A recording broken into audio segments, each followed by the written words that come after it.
여러분은 혹시 이런 생각을 해보신 적 있으신가요? 세계 2위 경제대국 곧 미국을 넘어선다라고 스스로를 자랑하던 중국. 그런데 왜 영국 공항에서는 중국 여권을 든 청년이 7시간 동안 범죄자 취급을 받아야만 했을까요? 더 충격적인 것은 그 다음이었습니다. 옥스퍼드에서 만난 진실은 교과서에서 배운 중국의 위대함과는 전혀 달랐습니다. 금서로 묶여있던 천안문, 위구르, 홍콩의 기록들, 그리고 옆에서 같은 아시아의 한국 학생이 보여준 1987년 민주화 항쟁과 촛불혁명 영상은 주인공의 세상을 완전히 뒤집어 놓았습니다. 왜 한국은 존경을 받고 중국은 경멸의 대상이 되었을까요? 왜 같은 아시아의 두 나라가 이렇게 다른 길을 걸어오게 되었을까요? 그리고 그 속에서 한 중국 청년은 결국 어떤 선택을 하게 되었을까요? 지금부터 히드로 공항에서 시작해 옥스퍼드 도서관, 런던의 박물관, 그리고 찰스 강변에 이르기까지 저의 고백을 여러분께 들려드리겠습니다. 안녕하세요. 저는 상하이에서 태어나 자란 22살 청년 리우 젠이라고 합니다. 제 이야기를 어디서부터 시작해야 할지 한참 고민했지만 결국 영국 히드로 공항에서의 그날로부터 말씀드려야 할 것 같습니다. 제 인생에서 처음으로 중국의 위대함이라는 굳건한 믿음이 흔들리기 시작한 순간이었으니까요.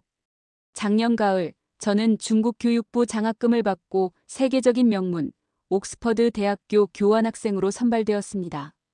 부모님은 물론 학교와 친척들까지 모두가 저를 부러워했습니다. 아버지는 출국 전날 술잔을 기울이며 말씀하셨습니다. 리우야, 넌 우리 집안의 자랑이다. 영국에 가서 중국의 위대함을 보여주고 와라. 너는 중국의 미래야. 그 말씀이 가슴속에 깊이 새겨졌습니다. 저는 세상에서 가장 당당한 젊은이라고 생각했습니다. 세계 2위 경제대국 곧 미국을 추월할 나라, 그 나라의 장학생으로 서방에 가는 사람. 제 어깨는 스스로도 감당하기 어려울 만큼 무거운 자부심으로 가득 차 있었습니다. 14시간의 비행 끝에 도착한 히드로 공항. 긴장과 설렘이 교차했지만 제 마음은 아직 자만심에 가득 차 있었습니다. 그런데 입국 심사대 앞에서 상황은 급변했습니다. 중국 여권 소지자는 이쪽 줄입니다. 공항 직원의 차가운 목소리에 따라간 줄은 꼼짝도 하지 않았습니다. 반대편에 서 있던 한국, 일본 학생들은 글로벌 엔트리라 불리는 자동 심사대를 통과하며 단 10초 만에 사라졌습니다. 활짝 웃으며 손을 흔드는 그들의 모습이 왜 그렇게 부럽고 또 서글펐는지 모릅니다. 시간은 흘러 3시간, 4시간, 5시간을 넘어갔습니다. 제 앞에 있던 중국인 가족은 2시간째 화장실도 가지 못한 채 발을 동동 굴렀습니다. 애가 울고 있어요. 제발 먼저 들여보내주세요. 그러나 직원은 단호했습니다. 줄을 이탈하면 맨 뒤로 가야 합니다. 그 순간 저는 우리가 손님이 아니라 의심받는 대상이라는 사실을 깨달았습니다. 마침내 제 차례가 되었습니다. 심사관은 제 여권을 보고 표정을 굳히더니 무전을 날렸습니다. 그리고는 저를 다른 방으로 데려갔습니다. 흰 벽, 카메라, 큰 거울이 달린 공간. 영화에서 보던 취조실과 같았습니다. 가방을 열어보세요. 노트북을 켜세요. 휴대폰 비밀번호를 입력하세요. 저는 당황했습니다.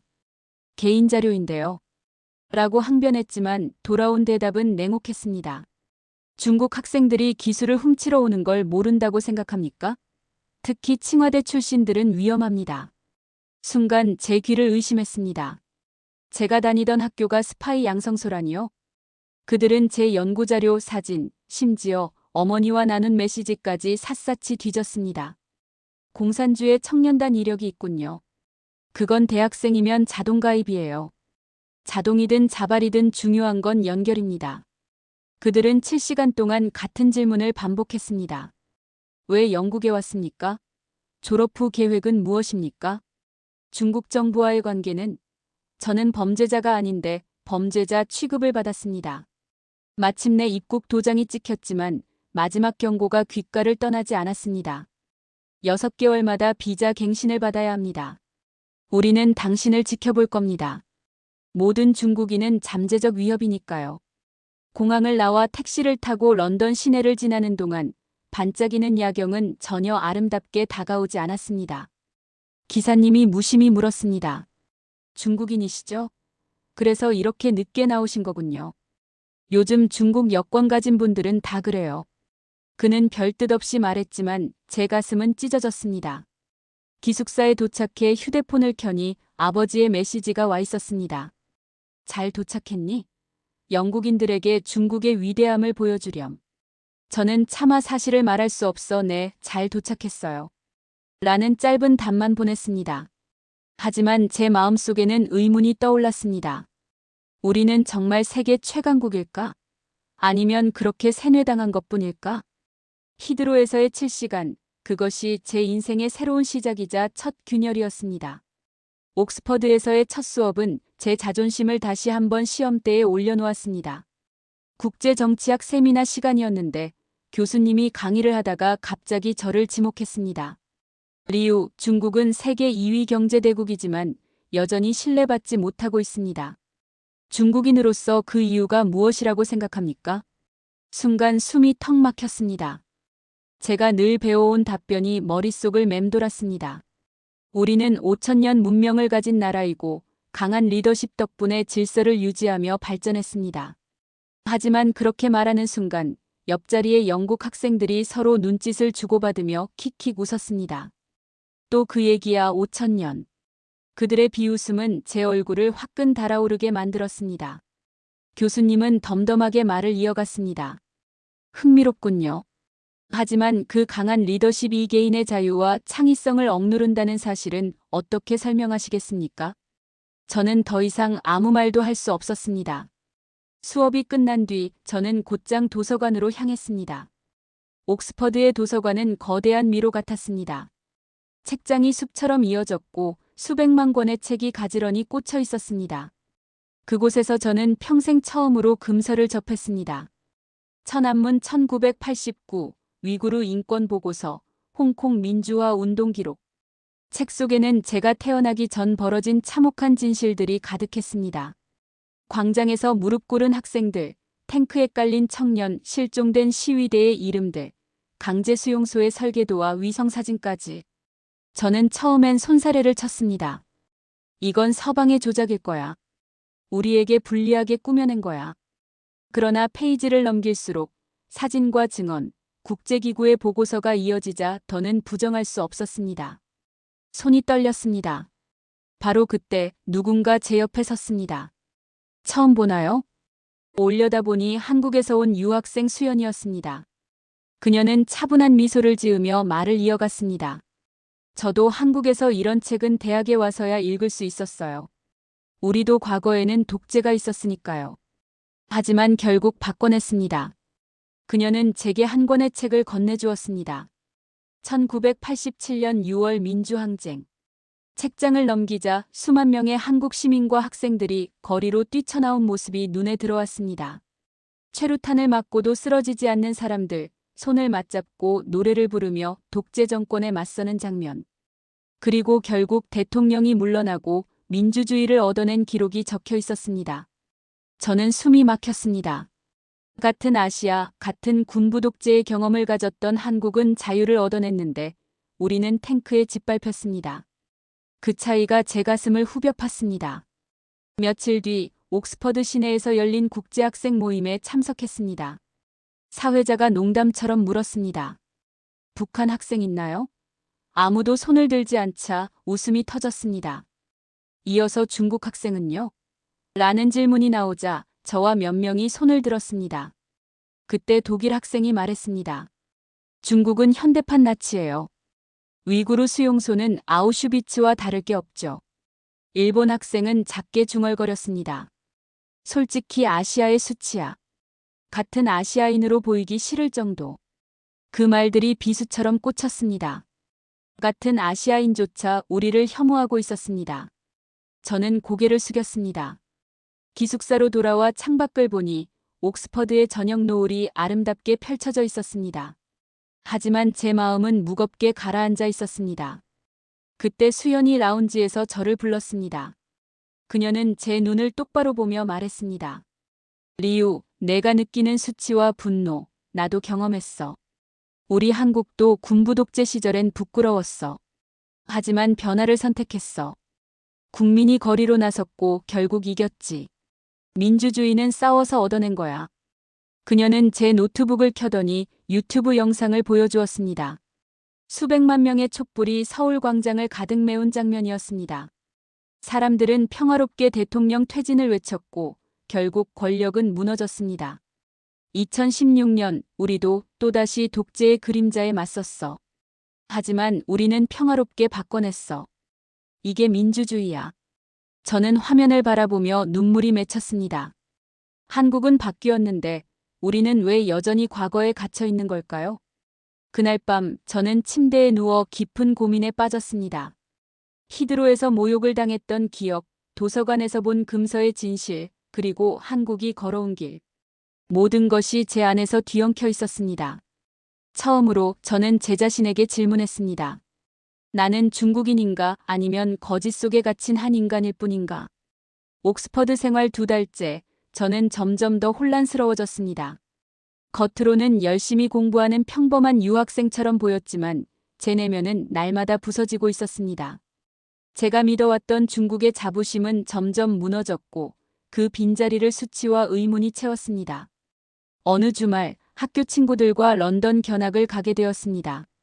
대형 박물관은 어릴 적 사진으로만 보던 곳이었기에 무척 설렜습니다. 하지만 그 설렘은 오래가지 않았습니다. 전시관 곳곳에서 중국 단체 관광객들이 떠들썩하게 몰려다니고 있었기 때문입니다. 아이를 유물 위에 앉혀 사진을 찍는 부모. 이건 원래 중국 거야.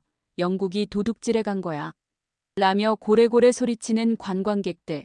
심지어 어떤 사람은 전시실 한쪽에서 침을 뱉었습니다. 직원이 정중히 제지하자 그들은 오히려 소리쳤습니다. 인종차별이다. 중국인이라 무시하는 거다. 저는 얼굴이 화끈 달아올랐습니다. 그날 저녁 SNS를 열어보니 방금 본 장면이 영상으로 올라와 있었습니다. 또다시 증명된 어글리 차이니즈. 댓글에는 조롱과 혐오가 가득했습니다. 중국인들은 문명을 모르는 야만인이다. 입국을 막아야 한다. 수십만 개의 댓글이 쏟아지고 있었습니다. 저는 도저히 견딜 수 없어 화장실로 달려가 구토했습니다. 거울 속 제 얼굴이 낯설게 느껴졌습니다. 마치 제가 아니라 온 세상에 경멸당하는 중국인이라는 굴레만 남아있는 듯 했습니다. 며칠 뒤 친구 수연과 함께 런던 박물관을 다시 찾았습니다. 이번에는 아시아관이 새로 개편되어 있다는 소식을 듣고서였습니다. 입구에서부터 차이는 뚜렷했습니다. 한국 전시관은 사람들로 북적였고 활기가 넘쳤습니다. 고려 청자 옆에는 현대 도예 작품이, 조선시대 한복 옆에는 K-팝 아이돌 의상이 전시되어 있었습니다. 관람객들은 환호하며 사진을 찍었고 뷰티풀, 어메이징 코리아 라는 외침이 곳곳에서 터져나왔습니다. 체험 공간에서는 외국인들이 한복을 입고 사진을 찍고 김치 만들기를 배우며 즐거워했습니다. BTS 특별전 앞에는 100m가 넘는 줄이 늘어서 있었습니다. 단순한 아이돌을 넘어 한국 문화의 세계적 영향력을 보여주는 전시였습니다. 저는 그 장면을 보며 숨이 막혔습니다. 한국은 과거와 현재를 융합해 세계를 사로잡고 있었던 것입니다. 반면 중국 전시관은 달랐습니다. 입구에는 거대한 현수막이 걸려 있었습니다. 5000년 중화 문명. 그러나 안은 썰렁했습니다. 전시품은 많았지만 설명은 부실했고 관람객의 발길은 드물었습니다. 청동기, 도자기, 서예 작품들이 나열되어 있었지만 대부분 추정, 미상이라는 안내판이 붙어 있었습니다. 옆에서 한 미국인이 중얼거렸습니다. 다 가짜 같아. 진짜는 문화대혁명 때 다 파괴됐다잖아. 순간 가슴이 철렁 내려앉았습니다. 사실이었으니까요. 우리는 스스로의 문화재를 부숴버렸고 지금 남은 것은 복제품뿐이었습니다. 더 큰 충격은 중국 현대 미술 코너였습니다. 벽면 가득 마오쩌둥 초상화, 붉은 깃발, 농민과 병사를 그린 그림들.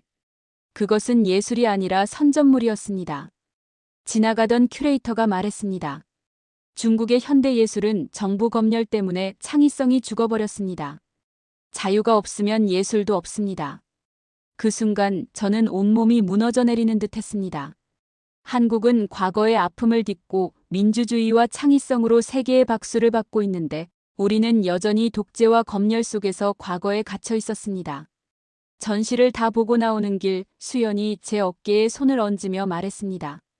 맞지, 리우. 한국은 전통을 버리지 않고 현대와 조화를 이루며 세계와 소통했어. 그래서 사람들이 열광하는 거야. 하지만 중국은 아직도 권력의 그늘에 갇혀 있잖아. 그 말은 제 가슴을 후벼 팠습니다. 저는 속으로 외쳤습니다. 왜 우리는 이렇게 되었을까? 왜 우리는 세계에서 존경받지 못하는 걸까? 며칠 뒤 런던의 차이나타운을 찾았습니다. 고향 음식이 그리워서였죠. 하지만 그곳은 활기를 잃은 듯 쓸쓸했습니다. 낡은 건물, 오래된 간판, 손님이 드문 음식점들. 반면 길 건너편의 코리아타운은 젊은이들로 북적이고 있었습니다. K-팝이 흘러나오고 한국 음식점은 문전성시를 이뤘습니다. 차이나타운에서 만난 노인들은 여전히 중국이 세계 1위다. 미국은 곧 무너진다. 라고 말했습니다. 그러나 그들의 말은 공허한 메아리처럼 들렸습니다. 그곳에는 미래가 보이지 않았습니다. 기숙사로 돌아온 밤, 저는 깊은 침묵 속에서 스스로에게 물었습니다. 우리는 정말 세계 2위 강국일까? 아니면 껍데기만 남은 허상일까? 옥스퍼드 생활 3달째 되던 어느 겨울밤, 제 인생의 무게가 한꺼번에 덮쳐왔습니다. 도서관에서 공부를 하다 창밖을 바라보니 눈발이 흩날리고 있었습니다. 학생들은 자유롭게 웃고 떠들며 거리를 걸어가고 있었지만 저는 창틀을 붙잡고 눈물이 차올랐습니다. 그날 저녁 한국인 친구 수연이 저를 기숙사 라운지로 불렀습니다. 그녀의 눈빛은 진지했습니다. 리우, 내가 요즘 힘들어 보인다. 내 나라가 세계에서 어떤 시선으로 보이는지 알게 된 것 같아. 저는 한참 침묵하다가 겨우 입을 열었습니다. 나는 자랑스러운 중국인이라고 생각했어. 그런데 히드로에서 7시간 동안 범죄자 취급을 받고 박물관에서는 우리 문화가 가짜라고 조롱당하고 전 세계 사람들은 우리를 현대판 나치라고 불러. 그런데 한국은 세계의 박수를 받더라. 수연은 조용히 고개를 끄덕이며 노트북을 켰습니다. 화면 속에는 1987년 6월 한국의 민주화 항쟁 기록 영상이 흘러나왔습니다. 학생들과 시민들이 손에 손을 잡고 호헌철폐, 독재 타도를 외치며 거리를 메우고 있었습니다. 최루탄이 터지고 군합발이 사람들을 짓밟았지만 그들은 끝내 물러서지 않았습니다. 그리고 결국 대통령은 물러났습니다. 이어 수연은 또 다른 영상을 보여주었습니다. 2016년 서울 광장을 가득 메운 촛불혁명이었습니다. 수백만 개의 촛불이 밤하늘의 별처럼 빛나고 있었습니다. 대통령을 향해 퇴진을 외쳤지만 시위는 끝까지 평화로웠습니다. 그리고 결국 권력은 무너졌습니다. 저는 숨을 죽이며 화면을 바라보았습니다. 가슴속 어딘가에서 뜨거운 것이 치밀어 올랐습니다. 우리는 1989년 탱크에 짓밟혔고 한국은 1987년 민주주의를 얻었구나. 우리는 여전히 독재에 묶여 있는데 한국은 이미 2번이나 자유를 스스로 쟁취했구나. 그날 밤 저는 처음으로 제 조국이 부끄럽다고 느꼈습니다. 며칠 후 중국 대사관에서 문자가 도착했습니다. 반중 활동에 참여하지 마십시오. 당신의 모든 행동은 감시되고 있습니다. 그리고 곧장 어머니에게서 전화가 왔습니다. 흐느끼는 목소리였습니다. 리우야, 제발 그만해. 공안이 우리 집까지 찾아왔어. 아버지가 직장에서 불려가 조사를 받았어. 너 때문에 우리가 다 망가지고 있어. 그 말은 제 심장을 갈갈이 찢었습니다. 저는 아무 말도 할 수 없었습니다. 하지만 동시에 깨달았습니다. 이것이 바로 우리 체제의 민낯이라는 것을요. 그날 밤 수연과 긴 대화를 나누었습니다. 리우, 내가 느끼는 고통을 알아. 우리도 군부 독재 시절에는 가족이 협박받고 친구가 끌려갔어. 하지만 끝까지 버텼고 결국 자유를 얻었어. 너희도 바뀔 수 있어.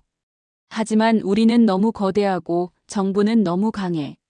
민주주의는 크기의 문제가 아니야. 용기의 문제야. 한국은 작은 나라지만 세계가 존경하는 나라가 됐잖아. 그녀의 말은 제 가슴 깊은 곳에 울림을 남겼습니다. 그리고 저는 마침내 결심했습니다.